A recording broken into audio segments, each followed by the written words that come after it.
Hey, what is going on? Welcome to the Sync Producer Spotlight. If you're wondering what this is your first time watching one of these shows. Basically, we are part of the Sync Producer Hub, which is run by Anthony Clint Jr. And we're killing it in sync, right? What do you mean by killing it in sync? Well, if you're a music creator and you've ever thought about getting your music into TV and film, I highly suggest you join this program. It's run by Anthony Clint Jr. It has courses on how to format your music, how to create playlists, how to approach music libraries, everything that you need to know in order to get your music into TV and film.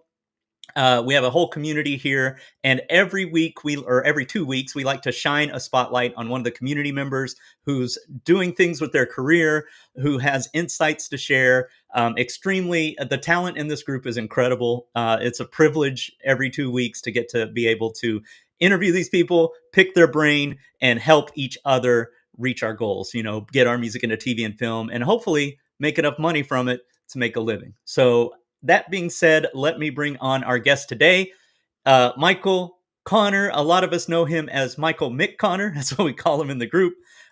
This man has been part of the Sync Producer Hub before there was a Sync Producer Hub. I remember joining some of the lives that Anthony Clint Jr. ran back in the day from like 2022, and he was in them back then, and he's still here today. So give it up for Michael Connor. What's Hi, everybody. happening? What's happening, everybody? How you doing, Jason? Oh, I didn't even notice you put Mick Connor in the. Yeah. Enter your name. That had to be done. Thanks, Anthony Yeah. Clint Jr. All right. So normally in one of these interviews, I like to do. I like to ask about your past. I like to ask about your present, and I like to ask about your future. But before Sure. we came on here, I noticed several things about you. You seem to be from everywhere. Like you have kind of a British accent. Yep. Um, you live in Vancouver, Canada. Correct. Your school is in near Boston, and then Yes. you had a cup of drink that was a New Orleans Saints cup. Go What's Saints. Who going that? on with that? Where are you from? From England. I'm not like Flair's based somewhere else in the out of stratosphere or wherever else. But no, born in England, moved to Canada 2009. So that's where I'm from. Hence the English accent. Yeah. Okay, why the Saints? Saints, that was Super Bowl 42. Friend of mine, old friend of mine, we were having these sports battles, and we were always supporting the opposite team. And came to Super Bowl. He was Hmm. supporting the Colts. I love New Orleans, love jazz. Go Saints, love the food, and yep. So there we go. Okay, Manchester United. Yeah. Next question. Next, yeah, that's yeah. Okay. Season ticket holder, die hard United fan. Love my team. Yeah, up highs and lows. Yeah, for sure. All right. Well, let's start with Michael Connor back in England. When you were young, what got you Yes. into music? What were your influences? What started you down your musical journey?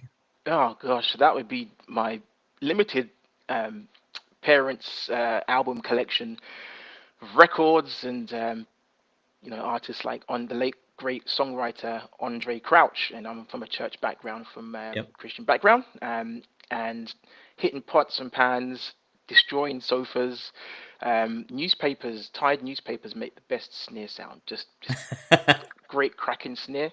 So I started playing drums in church around 6 and a half. I think my dad said to me, he finally was like, "Look, if you want to keep playing on these sofas, you need to start playing in church." And I think that was his kind of way of saying you're ready to play in church, because he'd heard me making noise all the time and stuff. So started playing in drums in church when I was about 6 and a half, and then back in my old house, we had this upright grand piano, which I always tinker around with, after school, messing around. So whilst playing the drums, I was just gaining this, finding out stuff about music and the notes. And in fact, cool tip, because I'm sort of left-handed, and so I couldn't play chords with my right hand. And so to play the keyboard or piano, I used to actually play like this. I play the chords with this hand and Whoa. play the bass notes with this hand.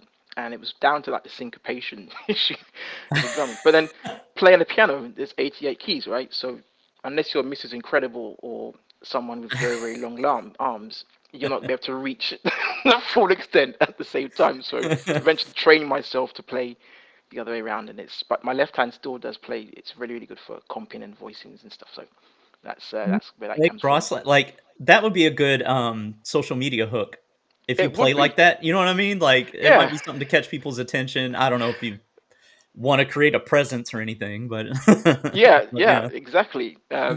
So yeah, so that was I've always had that kind of inkling, and around 7 years old, I discovered Perfect Pitch. That's when my first song I ever recognized was the 18 theme tune. So this is probably after 1983 when it first aired in the UK. Mhm. So it's probably about age 7, and the theme tune just played, and I was like, this sounds like the key of F. I ran downstairs to the piano, and sure enough, it was F, and that's kind of how that started. So, and I think it's quite interesting that F was my first key that I ever recognized, because I think that's the key that resonates with me the most. It's something that I just love. The Huh, key of F, and in one of the songs playing later on, actually in the key of F as well. So it's just something about that. So that was that. And then I kind of moved to piano and keyboards around 11, and I picked up a bit of bass as well. And the guitar, my dad plays guitar and taught me some stuff on guitar. So that's kind of the background to that. In terms of how I kind of got into composition per se, and my interest in that. Shout out to Chris Maynard. We this is around 1991. My schoolmate, and around the time of the release of Robin Hood, Prince of Thieves, the film, Kevin Costner, mhm, and the composed by the late great Michael Kamen. And I don't think we'd seen the film yet, so all we had was the soundtrack on tape, and we'd play this tape after school every time we got together, just listening to the soundtrack. And so you just have a cue name, and you think of sync licensing and how music libraries, they change the name to kind of suit the mood or the song, mhm, which helps pitch it. This is the same thing with compositions and cues, and so a piece of music may be written for a particular scene, and so listening to music without picture and having that reference, every time I thought of the merry men in training, and just listening to the vibe, and how the strings and the orchestra move towards this kind of climatic moment, just inspired me. So after watching the film, and now I've got more reference of the music, that's where I became really, really interested in composition and how sound really applies to picture. that's uh, awesome. yeah, and I've been playing sort of music so since I was like 17. That's kind of the real launch of like a music career per se. When I got my first car, and out on the road doing gigs and concerts. And shout out to Patrick, Clinton, and Barry, who as a band we used to play around all over the country. Ended up playing for artists like Floetry, which back in the day they I started remember out. them, yeah. Yep, that's they started out on the sort of spoken word circuit in London, and I was part of the house band that played for them. So again, underscoring, and sort of that's where the links from playing live music to words or pictures comes into it. And Barry's the one who helped in terms of guitar. His voicings are incredible. Honestly, he's an absolutely amazing guitarist, and so he's playing chords I play on the keyboards on the guitar. I'm like, how are you doing that? So I made him teach me how he did it, and so that translates to how I use guitars in VSTs. And so that was one of the tunes I've used. I've done that. So yeah, there we go. That's amazing. Oh, I just wanted to shout out everybody who's in the chat so far. We Hey got Ray, guys, we got Janelle, we got Allison, KJ, all of our Sync Hub regulars are here. great to Um, meet yeah, of course they are. They're here to see Michael McConnor. Everybody wants to hear you in person and you. your story. That's amazing. Yeah, Um, there you go. so one thing that before these interviews, I always ask people to fill out a little form just to let me know what they want to talk about, right?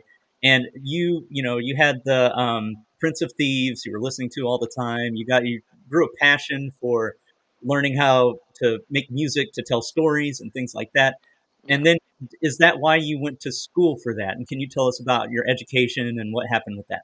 sure. Yeah, that's definitely part of it. The 2013 journey at Berklee, culminated into that. It started basically 2008. Around that time, I started doing a course called Music for the Media, which was run by Guy Michael Moore, or Mitchell Moore, from ThinkSpace Education. Now you might have seen his online presence. And shout out to James Semple, an amazing composer, my friend, who we've done some work together. And so took that course and learning how to picture, put music to picture. And my first ever piece of music I did for that course, I believe, was the Italian Chef. And so, sometimes when we have briefs that come our way, I'm trying to always like to relate the past to, the present and to sync, where we have briefs that often depict a scene. We don't know what the scene looks like, but we have to imagine it with our ears and eyes and think, okay, well, how does this work together? And so putting together strings, and that's kind of how that journey kind of started. But I've been kind of into music production since the late 90s. I think the 90s is probably 90s R&B is probably the culturally one of the best times for live music and as musicians. If you grew up in that period, you Hmm. definitely were onto something. So yeah, and then back in when I moved to Canada in 2009, that's when I got into studying at Berklee. Did that course in 2013, and cue the shameless plug. Here it is. My specialist Awesome. certificate in music for film and TV. So that is always front and center as a good motivation. Just kind of shows you've been qualified to do the thing that you've been pursuing. My first actual composition gig came in 2005 back in England, and so I need to take some water. Yeah, no worries. So yeah, so 2005, I was fortunate to be part of a theatre production called My Life, and actually I think I've played a couple of tracks from that with the 90s R&B week that we had on the review show, Hmm. and just the really really a great experience of again putting music this time to live picture and live animation or live footage. That was great. I also got to do the Foley and special effects as well. So went out and used a mini disc recorder at the time. In fact, Oh, I look remember at that. mini disc. Still have one to this day. Great device. So captured sound and used that to trigger to play live and stuff. So that's where that interest came into it. But the Berklee course was just amazing. It was a three-course certificate, and the first course was the language of film and TV, and there was absolutely nothing to do with the music aspect of it. We just looked at things like what's in the scene, or the French term is mise en scène, which includes props, costumes, set decoration, lighting, and these all give meaning to a scene, all give meaning to film and TV. So looking at long shots, sound effects, etc. So that course really, really, again, shout out to Laurie Landay, my professor. Absolutely amazing course. Just really gives you great insight on how film and TV works and how it gives meaning. And then the second course was Film Scoring 101. Started, add music now to picture. And then the last course, which was Music Composition for Film and TV. And lesson 8 of the film scoring, which is spotting. And that is another great Yeah. tool if you have, if you're able to do that, to work with a producer or director and actually sit down and watch the film or TV production, and then actually sit down and pick out moments, dramatical moments, emotional moments, and arcs, knowing when to put the music and when to come out. And again, with sync placements, we don't often get to see that, but Mhm. it's hard to know what to produce or when the moment's going to be used. But you just have to just keep churning out the music, and obviously that's where the formatting and the lengths, good edit points. You want to make sure you have good Mhm. edit points in your music, so that's editors can cut music to a scene. That's where I learnt spotting. That was a great lesson. Awesome. Real quick, Janelle has a mini disc as well. And what's up? Nice. What's up, Colt Lightfoot? Shout out to Heatwave Music Group. That's a community I'm also a part of, so it's great to see them Excellent. here as well. Um, so you started school in 2013, or did that course in 2013. Yeah. Is that when you bought your laptop that you still have? No, that this laptop was made the year after I finished Berklee, Okay. which which was over 10, it's 11 years ago now, and so I think back then I was using a 2009 iMac, um, Okay. All right. which has died. It's slow. I think it still runs, but just too slow. So yeah, that's where the laptop came into it, which is a great replacement. But now we're at the point where we need new hardware. So so I just yes. heard Clint joking on that last night a little bit that, Ah, when you go up to accept your awards, you should bring your laptop with you.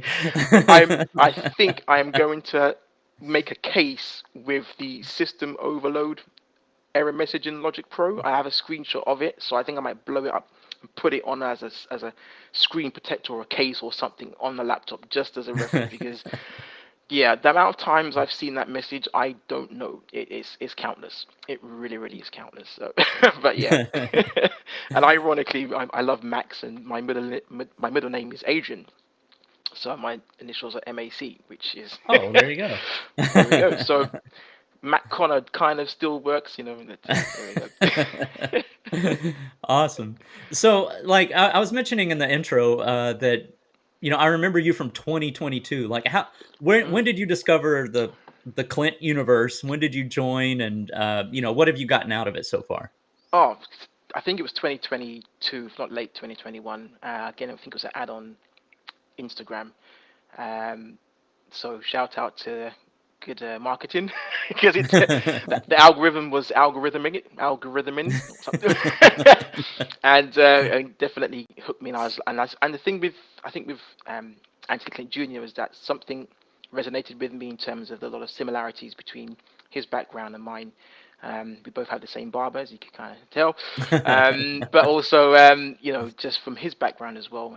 He's come from a similar background as me in terms of being a musician, and great, instrumentalist, and transferring that and seeing someone having that example of someone who's laid the foundation and actually walked the steps, got the placements. It was an easy choice to just follow him more intently and more closely. Awesome. Well, tell us about what you're doing now. Like, how's the community helped you, and what projects are you involved with right now, or what are you looking to do next? Well, the projects. So in fact, I mean, I'll share. There's an opportunity. I probably could have put this in the Win channel actually.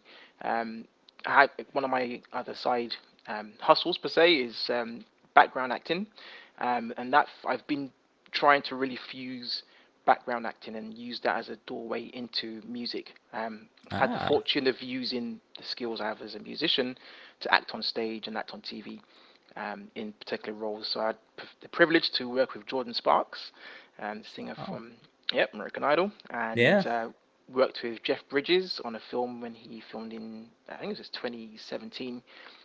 The film was called Bad Times at the El Royale. So the last scene at the casino, you'll see a little a black head. You probably recognize the back of it on piano. So that was I got to meet Jeff Bridges, who actually is a really really cool piano player.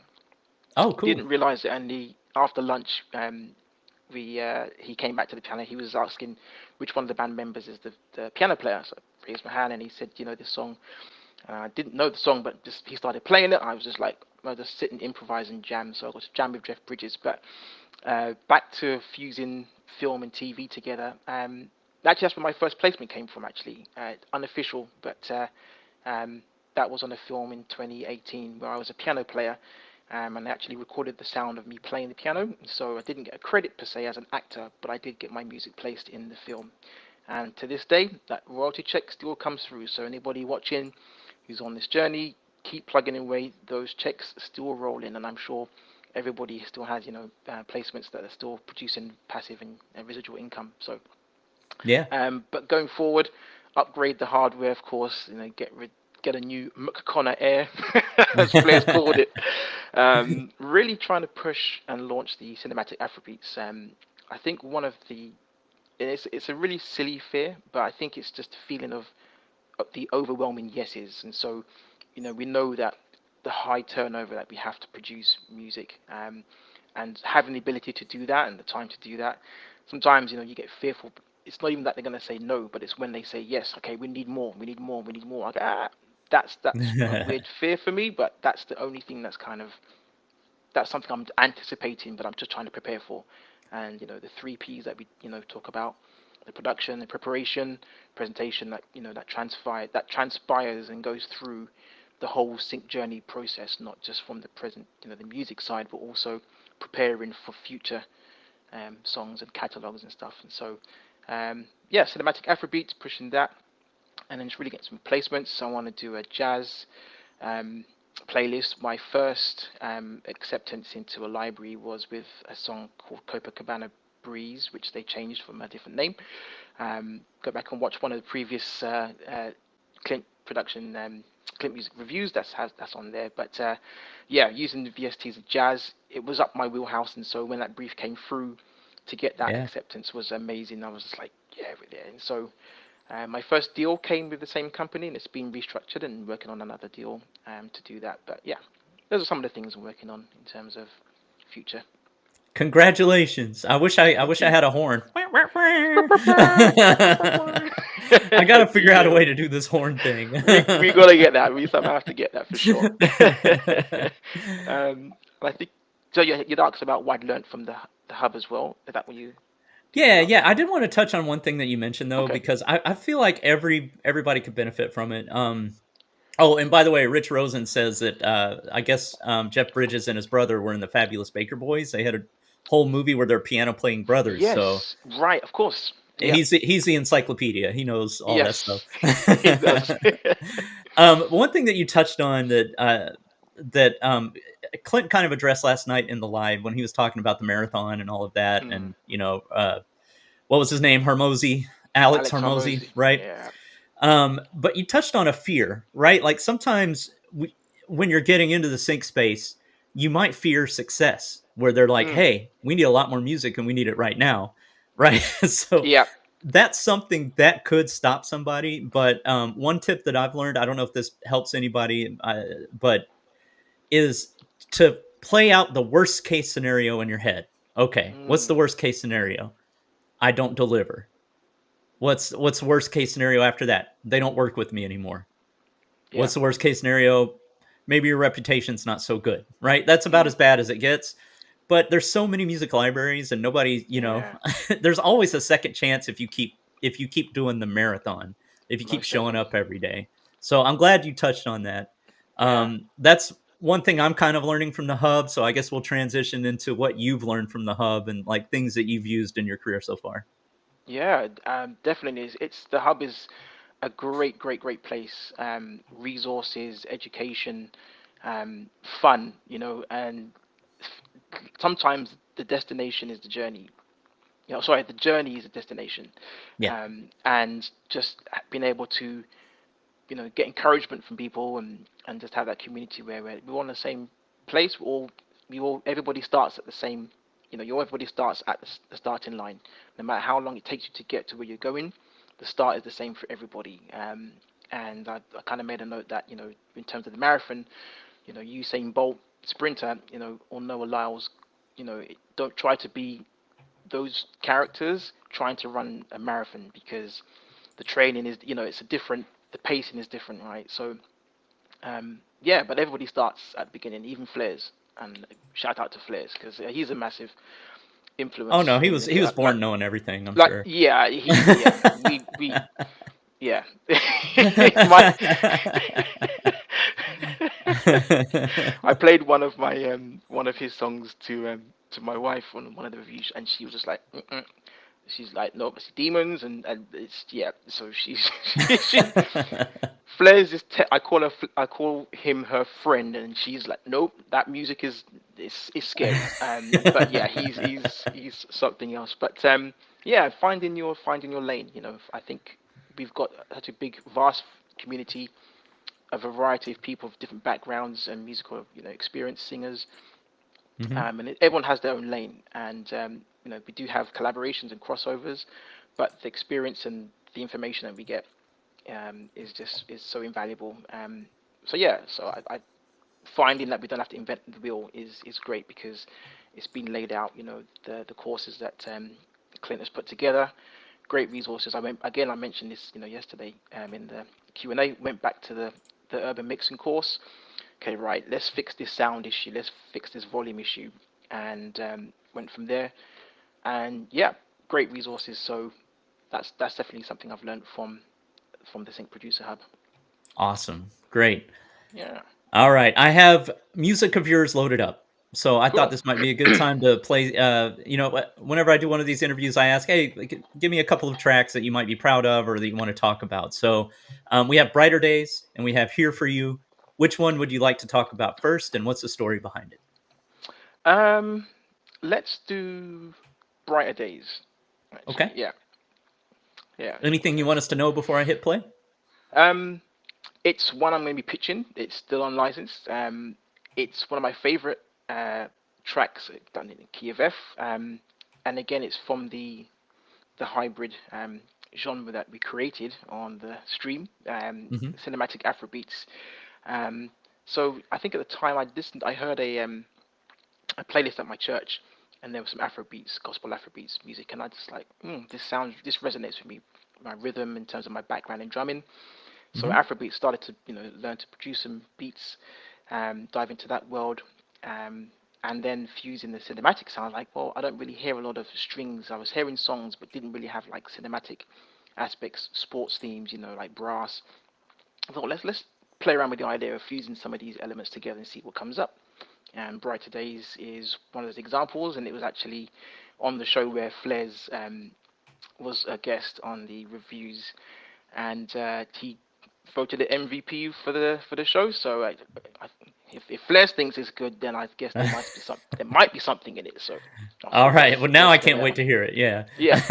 All right. All right. Here we go. Brighter Days.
Woo! Yes.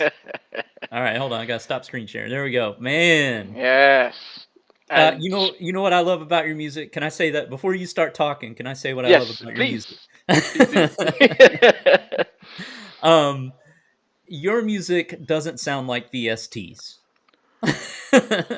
Does that make sense? Like Yes. with your live band background, your musicality and all of that. So that was amazing work, and I can just hear it getting placed on a million things.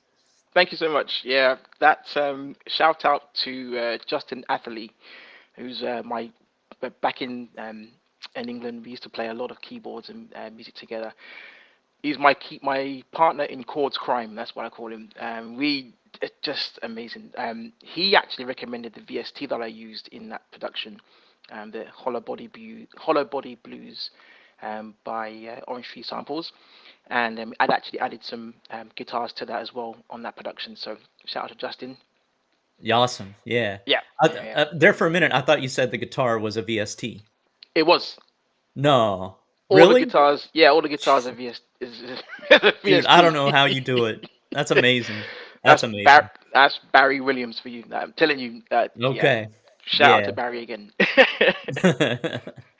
Earlier you were talking about, when you were in that course, you were practicing scoring to picture. Have you ever had any like professional opportunities to score to picture, or do you do like contests or anything like that to keep that skill sharp? I I I haven't done a lot of like contests. I probably could start doing something. One of the goals is trying to keep focused and streamlined. I sometimes have a hard time saying no to stuff, so it's like I could do it because I know I can do it. It's like being able to allocate proper time to give to things, and some things take a lot longer as I'm learning the quality. As the quality increases, and Hmm. my ear develops more in terms of what I can actually achieve. The time it takes to achieve those things takes a bit longer, so I'm trying to remain focused. But for sure, film scoring is something I definitely want to do. Start off short. I did do a short film some years ago with a producer friend of mine, um, and did the score for that. But yeah, not many Oh, that's cool. opportunities have come up. But I want to really focus on that eventually once I get some new hardware and eventually get some placements. A lot of the stuff in terms of the underscoring and so like the tension dramas and stuff, this like your awesome production yesterday, your that track, the clock ticking, Oh, that thanks. that seriously, that is, and this is what the community is about. It's being enthused and being inspired by your peers and others around you. So that is for sure will be in a film, and it's like hearing those references, hearing those sonics, and like, okay, yeah, I get it, and then just finding the scenes to it. So just a matter of Awesome. time. Cool. Well, you saw the fire emojis, right? Come Yeah, across. All I right. see them. You broke Rich Rosen's brain when he's saying that was a VST guitar. Uh, Yeah. yeah, and Clint popped in. What's up, Clint? We've been What's talking up, about Clint? you. Yeah. All good things, of course, apart from McConnor, which and massive Yeah. chips, of course. So you brought up something interesting that I think everybody in the community struggles with, and I'm curious how you handle it. It's time management, Oh, figuring out what to focus on, right? Like you can focus on 10 things at once and just get mediocre results over all across 10 things, or you can yeah. focus on one or two and really make a splash. How do you handle that? And do you have a plan that you use or a structure that you use to keep focused on, like, keep your eye on the prize? You know what I mean? That's a great question. I don't really think I have a set plan per se. I just know that it's just closing the gap between knowing what I can do and actually finishing it. And so the time in between and the bits that need to flow in between the life, all those other bits and pieces, I just do. I just get it done. I don't know. It's very probably unorthodox and not really healthy, but I know been able to structure it. But it's sometimes hard to to be able to turn the tap on, and you have that have a chunk of time, and I've got to learn how to do that. That's Yeah. something I have to work on. Just being able to come and sit down and not be um, distracted by something else, or have be just on the go trying to complete something, but actually, okay, right now I'm going to have this allocation of time where I'm going to sit and I'm going to actually be creative and just do something and then complete it and then actually have it sent out. But yeah, that's it's a struggle. I work my 9 to 5 as everybody else does. Hmm. I also have my other 9 to 5, which is background acting, which I mentioned to a bit earlier. That's on Mondays and Tuesdays. I normally fit those 2 days in. So my weekends are kind of an odd time, but I'm always composing and producing, in and around that time. And obviously, I tell you, the thing that helps with the structure the most, actually, for me, I find, is getting my playlist together, um, but also getting a song written per week for the live reviews, and that's a great Yeah. accountability measure. So shout out to Clint for having a space to be able to do that. The insight that we get is fantastic, not just from him, but from my peers as well, from people like Rich and Janelle and yourself and everybody in the community. Um, and so, yeah, that's really, really invaluable, having that accountability to be able to, okay, got to get this song done so I can submit it. And it is really like pitching, sometimes you have a brief that has a deadline, And for me, the deadline is Friday morning, the early hours of the morning. I've got to submit this song so I can get it Hmm. reviewed and stuff. So yeah, accountability. Um, I heard there's something I heard at like the end of last year that helped me a lot, and I don't know if it'll help you or anybody else. But when it comes to you know how you set New Year's goals, right? Yeah. They said I wish I could credit whoever I heard this from. I watch a lot of YouTube on my way to work, like to learn things. I wish I remember who said this so I could give them credit. But when you're setting your goals for the next year, imagine yourself 5 years from now. You know, Mm, you're in Vancouver, you're with your family, you have free time, you have you're not in your 9 to 5 anymore, yeah. you're making the music you want to make. Maybe you're part of a big film, doing a project, whatever your dream is, right? Like Mm, whatever it is. Imagine your ideal life 5 years from now. Then when you set your yearly goals, come up with like 20 of them that feed into that dream. right. Then cut out like most of those and get it Mm, down to like 2 or 3 okay. that gets you the closest to that dream. You know what I mean? Yeah. And that way you're not spreading yourself thin, you're not like because that's been my problem too is like just trying to do 10, 20 things at once and not doing any of them well. So, I don't know if Right. that helps anybody, but it's helped me this year a lot. Yeah. It definitely helps. Just from one of the goals, it's a dream. And I'll share this. It's kind of to do with this little guy here, who's a little inspiration. Okay. Took my first trip to LA in 2005, I believe it was, and absolutely just loved Hollywood. I took a tour of the Dolby Theatre as it is now. I think it was the Kodak Theatre at the time, and you get to go on the stage. And I think the week before I was there was the final of the American Idol show actually, and so I'd watched that in England. So it'd be that to be there on the stage and the same stage as the Oscars, and you see they have an Oscar in the foyer in the lobby. So the real one was given to Kodak for cinematography, and I just had this in. I want to get one of these Oscars, and it just the dream came to my head, Yeah. and I thought I could just see myself on that stage accepting an Oscar. Maybe it's for best film, music. Maybe it's for best song. But one of these days, I thought that's something to aim towards. So yeah, what you said, finding the way to streamline those goals down into that dream and funnel it into it. That's a great method Mhm. for sure.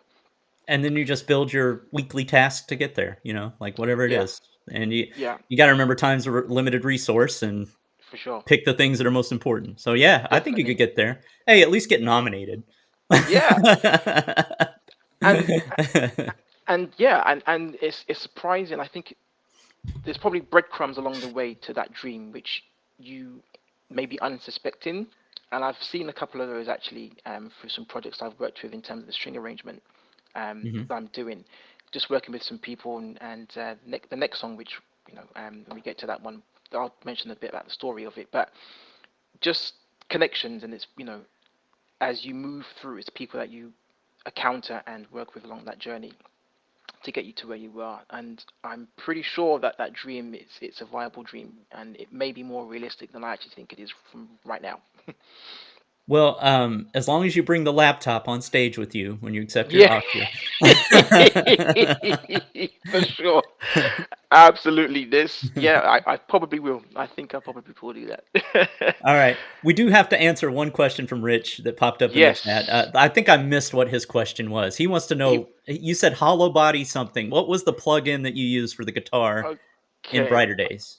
I'm going to type it in the chat, but it's Evolution Hollow Body Blues All right. by Orange Tree Samples. There you And go.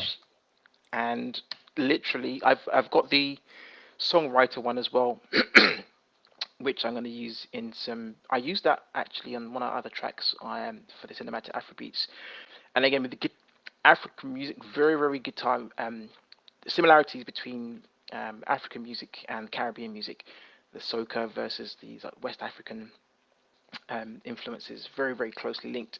Guitars are a huge thing, and so grew up in church. I played drums. There were like sometimes I think 4 or 5 guitarists, and they're all probably doing the same thing. And like that's the epitome of double tracking, for sure. Everyone just 10 guitars playing the same thing. But guitars is something I've grown up listening to and been a part of, and so that helps for sure. Being able to use that influence and that experience to program, but Yeah. taking it to the next level. Jazz is just That did uh, not sound programmed. I don't know how you that was it amazing.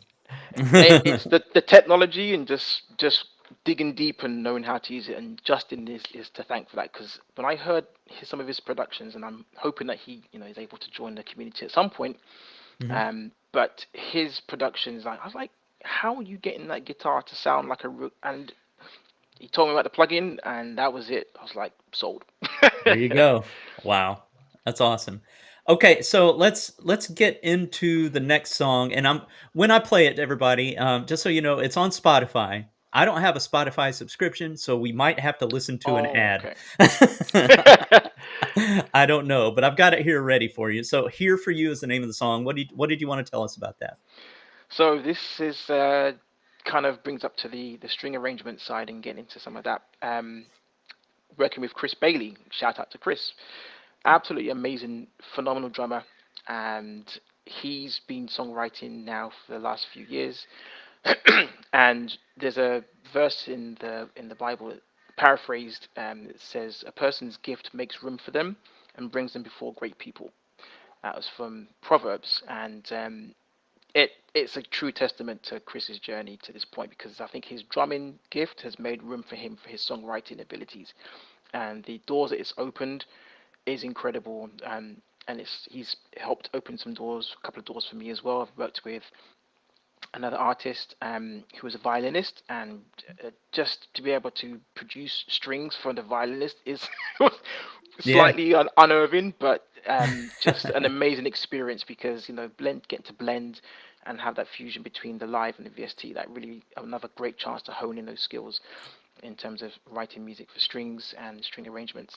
And so this particular track was picked up by and co-written by Fred Hammond, who I'd listened to growing up Oh, as a wow. kid. So if you know Fred Hammond from the kind of gospel scene, he was part of a group called Commissioned, Yep. and some of the founding members, Keith Staton, who I played support for back in England when I was playing music, um, and Marcus Cole, they got together and did a reunion album, and yeah, called Time something. I can't remember the name of the album, but it's on there. So Okay. it Time Capsule, I think it is. So Chris got to write the song, and I did the string arrangement for it. Absolutely beautiful song.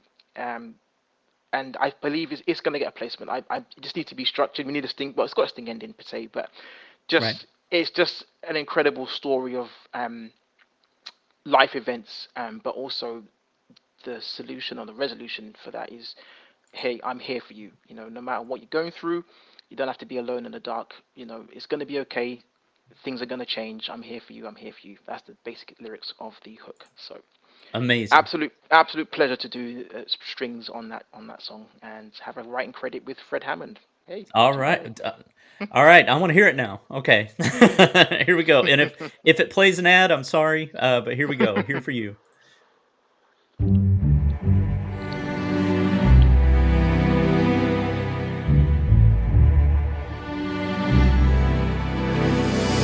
Who does the therapist talk to? And who gives the smile to the clown? And how do I show up like everything's okay?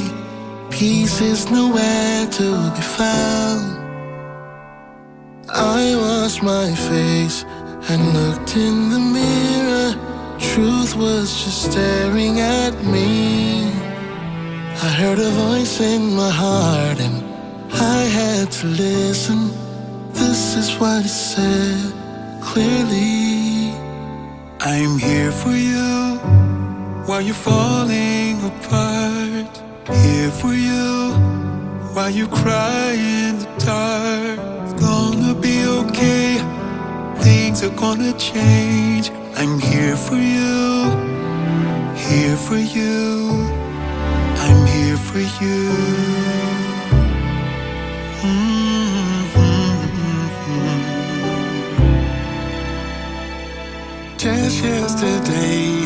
I was broken in pieces.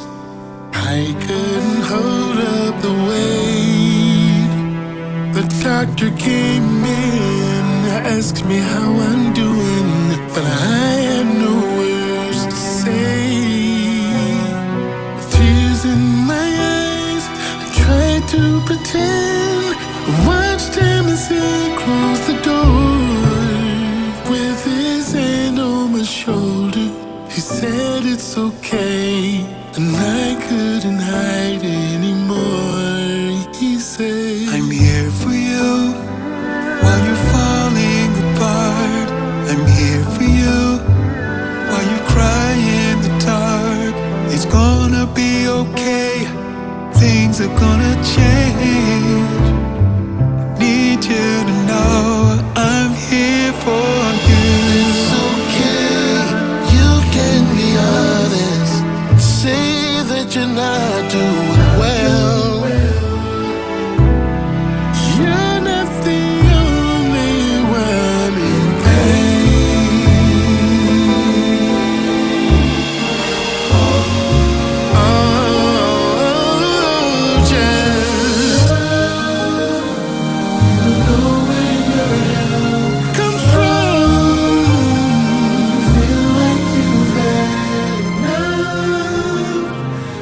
Just believe help is on the way. Help is on the way.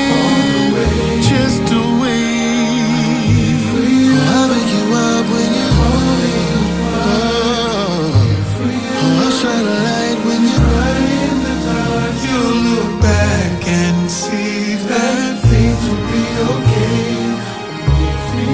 When you look back and see, oh my friend, believe what I say. I'll be here for you.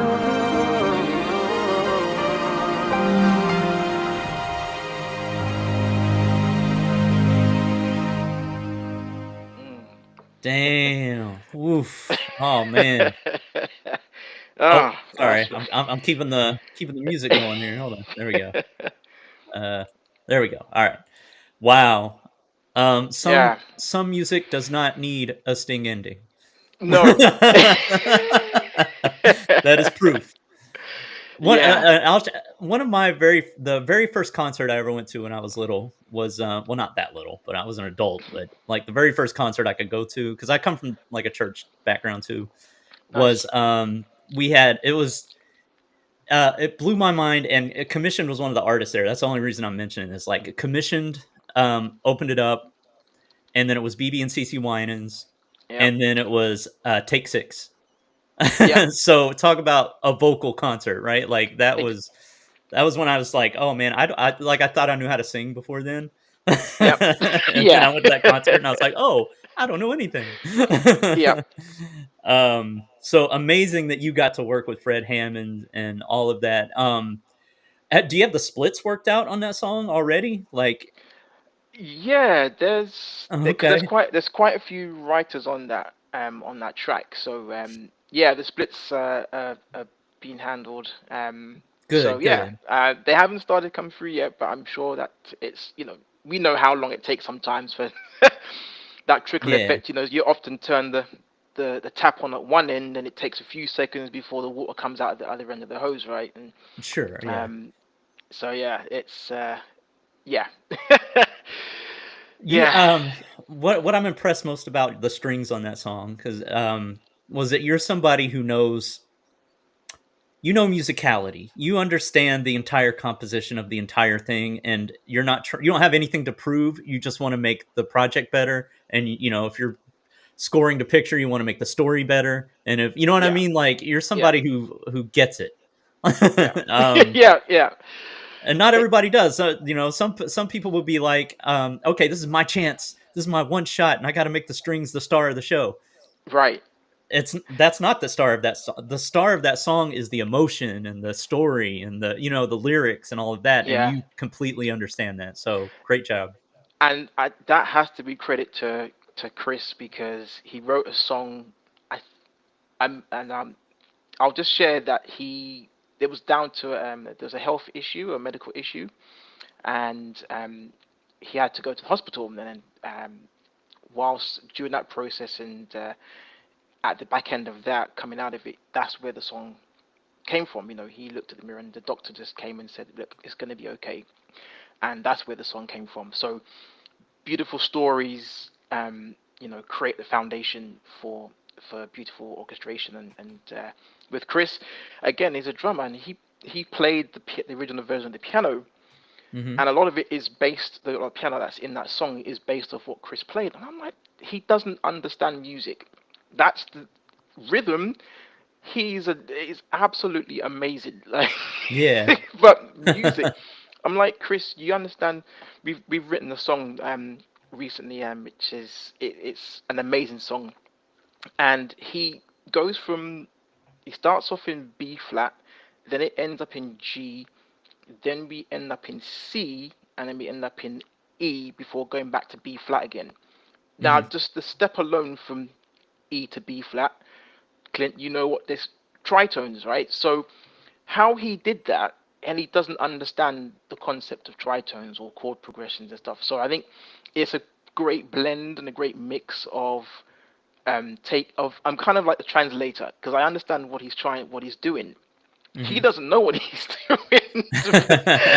So I'm like, okay, right, how do I try? And then I'll put together an arrangement, but normally it's just mainly piano. So again, as you mentioned, trying for the strings not to be the star Hmm. takes a great skill because you have to really know how to just underscore and come at the right moments, know when to pick out harmonies, know when to in terms of lyrics, where to articulate what type of feeling and articulation. So sometimes if it's a say for instance like the word cold, that makes me shiver. So I think of shivering, I think of vibrato or Yeah. Tremolo. tremolo Yeah. strings, right? So those sorts of things. That's how I translate sound to strings and composition and music. So yeah, this strings. We should probably do a strings workshop. That'd be great to do that and Yeah. just deep dive into some topics and stuff like that. Put a violin in the chat if you want to have a strings workshop from Michael McConnor Connor. We'll see if any violins come up in the chat. Uh, Definitely. Janelle says she wants to hear me sing. I Janelle, was just about to say that. I'll tell you what. I'll DM you in the hub, and if you're interested, if you'll do the interview, I'll sing a little something. If you allow me to interview you, I'll do that. Definitely. All right. Oh, there's some violins. All right, definitely you could do Definitely. that string workshop. That'd be amazing. I definitely would go to that. Oh, Yeah. Janelle would love to. All right, cool. Yeah, that's Janelle. We definitely want to interview you as well. So that's on Yes. the list. You and Janelle, your tension music is just phenomenal. It seriously is such an inspiration. I think I should be interviewing you because I think, or at least interview yourself for another highlight because you really put together some great cues and great music, and it does what it's supposed to do. So there's no there's no reason why it doesn't get synced, and placed. So Oh, well, thank you. I appreciate it. yeah. All right, so let's we have a few minutes left here. You've played some incredible music. It's been a great interview. Um, what what is there anybody you want to shout out that you haven't shouted out, and is there anything that you want to tell us about what's next for Michael Connor that we haven't heard yet? Shout out has to go to Mrs. McConnor, of course. Just Okay. keeping everything together, and that's one of the whys. We talk about the how with age technology. We've Yeah. covered that. All the sounds and stuff that we do together, but the reasons why we do it, and I think that's a really great foundation for the road to 10 placements and beyond. And so shout out to Mrs. McConnor, my family. My dad, just really, a great encouragement early on in my career. I think that's all the shout. Oh, consistency and excellence in terms of the production. That has to go to shout out to Karen Gibson, who is the founder of the Kingdom Choir. They sang at Harry and Meghan's wedding. I had the opportunity to play for them a few times, and Hmm.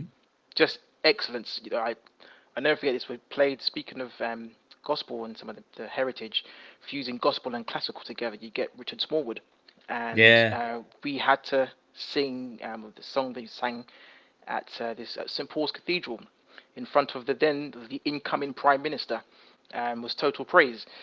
I know the song is in C sharp. I know it in C. I didn't expect it to be sung in B. It was a last minute decision. I didn't know how to play in B, so I chose to play in C. And as soon as I started music, Karen looked at me and she's like, I know this song is in the wrong key, but I'm gonna deal with you afterwards. So and I head down, played. It's a beautiful Steinway piano, absolutely beautiful. The acoustics were amazing. Couldn't play, and that so excellence and preparation. That's where that comes from. So yeah, and Clinton Jordan as well, great friend of mine, and did the vocal for last week's for that song. I just called to say I love you. So yeah, Oh those are yeah, yeah, that was some of the beautiful. Yeah, Clint. So we're doing some yeah. projects together as well. I'm working on some stuff for social media, but other songs are just really string arrangements and just really seeing how far I can go with doing some great string arrangements for some artists and collaborations within the hub as well. So always open and looking to collab. And I've reached out to a couple of people in the hub to collaborate, yourself included. So again, just joining together and joining. Iron sharpens iron, and together we make something great and magical together. Amazing, amazing. Well, thank you again. For anybody watching this who's not part of the Sync Producer Hub, I think everybody is, but if you're not, you might be watching this on a replay or something like that. Um, it's one thing to make beautiful music like Michael Connor does, but it's another thing to actually do something with it. Mm. Like it could just be you could be making this amazing music and it's just sitting on your hard drive and it's not doing anything. What the hub is all about is taking that music and getting it in the hands of music libraries, music supervisors, people that can put your music on TV and film. So if you're interested in doing that, there's a link in the description. Just go there and I'll send you all the information that you need to know about the Sync Producer Hub. It's run by Anthony Clint Jr. You can have courses on how to get started, how to get your first 10 sync placements. It's Yeah, more than just courses, though. It's a community of people that's going to help yeah, you along the way, and it's more definitely. like a program than anything. So if you're serious about your music and you want to do something with it, I would highly recommend that you check that out. And the link's in the description. So, Definitely. Michael, thank you so much for your time My pleasure. today. We Absolute appreciate it, pleasure. and we'll see you around in the hub. Definitely. All Take care. right.